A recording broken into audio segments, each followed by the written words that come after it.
Good morning, everybody. Dave Schmidt along with Matt Nestor and producer Tom Warner. It's June 13th, 2015, and we're going to talk some softball.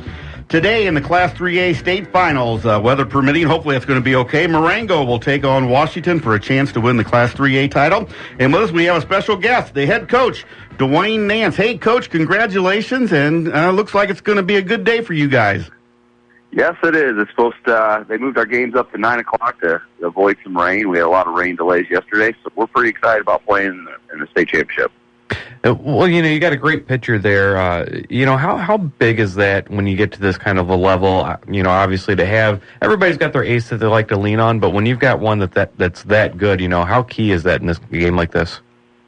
Oh, it's outstanding. She's only a sophomore, but she's already a veteran. She was our number one pitcher last year. She's done a great job on the mound, and then she's also done a great job at the plate, too. So it's nice to have a kid like that. I did some homework after I've been following you guys a little bit, and you guys won yesterday. Kaneland, really good athletic program over there. You've got some quality kids on the team. It's just not a pitcher. You got a little bit of everything, don't you? Yeah, our right fielder, Veronica Aurelius, had a nice day out in right field. She's actually going to be able to walk on the University of Illinois. We have 5 seniors on the team. 4 of them are actually going to go on and play collegiately. So it's been pretty nice. How's the offense been rolling for you as you've made this run? Our offense has been a little stagnant, but you know what? It's all about timely hitting in the postseason, and that's exactly what we're doing. We're getting we're putting the ball in play, and taking some advantage of some mistakes, and we're getting some timely hits from various key people. So it's actually been really good. What's the key in a run like this? We've had a lot of weather this year. I mean, this weekend's been a mess, and last weekend was a mess, the weekend before. It just seemed like every other weekend we were having rain. How hard is that on your kids when they're getting ready, and especially they're young kids? I mean, they're not like me and Matt, who are a little bit older guys. So, yeah, they. It's funny. We've had 6 postseason games, and only 2 of them been played at the same time that they're scheduled to. So, 4 of our games have been delayed through rain or whatever it may have been. And so our kids are used to it. It was a little bit harder yesterday down here because we're in a hotel room. We're not at our houses. But we decided to go to Metamora High School, which is a local high school around here, and do some indoor hitting yesterday and walk around their facilities to get out of the hotel. So that was really nice to be able to have that opportunity just to get out and walk around and get loose. And then we made it right over to Eastside Center and able to play ball at 2 o'clock. What do you know about your opponent for today in Washington? I saw him play yesterday. They have a really good pitcher in Maddie McCoy. She does it all. She kind of like Mariah. She pitches and hits, and she's a pretty good hitter. They're a pretty scrappy team. They're a local team, so hopefully our fans make the journey all the way down Eastburg, because I know that they will have a whole bunch of people there for the state championship game, and we'll need our support. Yesterday, you guys score your 2 runs all in the same inning, take advantage of some key things. They score a run, and then you have to wait an inning or 2 to finish it. But that's a good game for you guys to get ready for this championship game today. Yeah, definitely. Yeah, definitely. We, that's kind of how it's been going through the postseason. But, we're just excited to be moving on and then playing for a state championship. It's our 3rd state championship appearance in 5 years. So what's going to be the key today if you guys are going to pick up the state title? Yeah, timely hitting. I think continue to put the ball in play, and then not give them any big hits. I think the last few games they've had a few big hits from Maddie McCoy and a couple other players, and we're just going to have to limit those. How have the field conditions been with all this? Because I know that they had a lot more. It seems like they had a lot more rain over there in Peoria the last couple of days.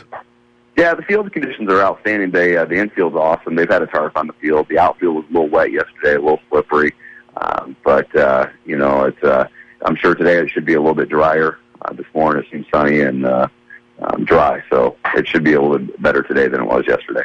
The Big Northern East had a good weekend last weekend. Rockford Christian won the boys' state championship, and now Marengo has a chance to win it for the Big Northern East. Pretty representative of that division this year.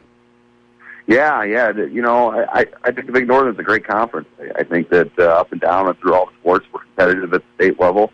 I know in football we've done a lot of things, and so it's just nice to be able to represent our school and our conference like that. When you look at your, 3 out of 5 times to the state championships, why do those kids over Marengo like softball so much? Seems like they must have a good coach over there. Yeah, we have a great feeder program. We have a great recreational program in Marengo Union Girls Softball, and we start them out young. We start them out 5, 6 years old and get them in love for the game at that point in time, and just carries all the way through the high school level. How did the season prepare you guys this year? What were some of the games that you look back and say, those are some games that really prepared us for this run? We go out to Freeport every beginning of the year for a big tournament, and it's an 18 tournament. All 8 teams are very, very good. And I think that tournament really prepares us for tournament season at the postseason. And, we play Glenbard South at the Chicago Bandit Stadium, which is a pretty neat experience. It's on a big stage, so our kids are used to that environment. With a team like you have some real stars. You have a great pitcher. Is there one kid that probably gets overlooked sometimes, but just basically does her job all the time that makes you the team you are right now? Yeah, you know what? Our third baseman is Allison Jasinski, and she does a great job of just playing defense. She's solid over there at third base. She's really improved from last year. She's only a junior. And, she's had a great year, and she's leading off for us right now, so she's even putting the bat in the ball pretty well. A lot of times she goes unnoticed, but she does a lot for us. You talked about the seniors. How has the leadership been from that group this year? Outstanding. They, Veronica Rulis and Jessica Turner was on our 2012 team. They got second. They were freshmen on that team, and so they know what it's about, and they've done a nice job of leading this team. They've done a great job of making sure our kids are prepared, and excited and so forth. So it's good to see that. And the cupboard's not going to be bare because you mentioned a few underclassmen back for next year already, so you're in good shape. Yeah, that's right. Yeah, the way that we run our program, we usually have some freshmen, sophomores on varsity, so we never do circulate of 7, 8, 9 seniors. We never put all our eggs in one basket. So that's why I contribute a little bit of our success for long term.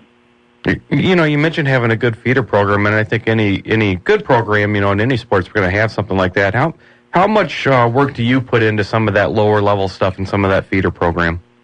All the time. I'll tell you what, I'll take next week off, but the following week I'll be working with our younger kids as well. We start with travel ball tournaments, and I'll be out there working with them all summer. And then, in the fall we do a little bit. In the winter we try to run some pitching camps for the little kids. And so I'm pretty much just 12 months out of the year I'm working with softball.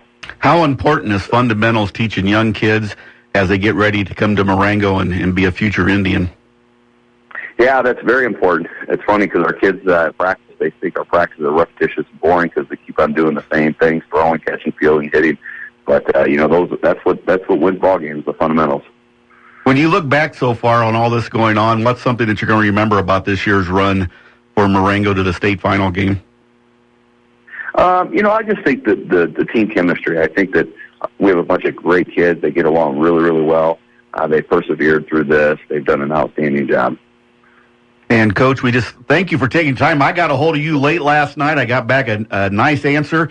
You were more than willing to come on this morning. Good luck to you because we're going to be rooting for you today. And hopefully you can bring back that state championship trophy. We will try. Thanks so much, Coach. Bye-bye. Dwain Nance, the head softball coach at Marengo. That's the kind of guy you like to have coaching your kids. He starts them young, builds them up, and teaches them fundamentals. You can't ask for any more than that. Well, and he's involved in there, too. Some of the good feeder programs out there, the head guy's not necessarily involved. He gets his people in place and whatnot, but kind of lets people handle it from there. He's out there involved. You're going to be coached from him from a young age, all the way up through high school, which is a pretty neat experience there. And you've talked about it a lot, and you mentioned it, that's what hurts probably the Rockford schools is the feeder system. A community like Marengo, Oregon, Byron, Winnebago, right. They all know the kids from a very young age. They're able to do things with them, and it's paying off for Marengo now. What a good program they got over there. It really is a good program, and we've seen some of that like at Hononegah where they've been able to do that really well. I think even the Belvederes are starting to get back to some of that. They used to be really, really well known for that. I think they're starting to get back.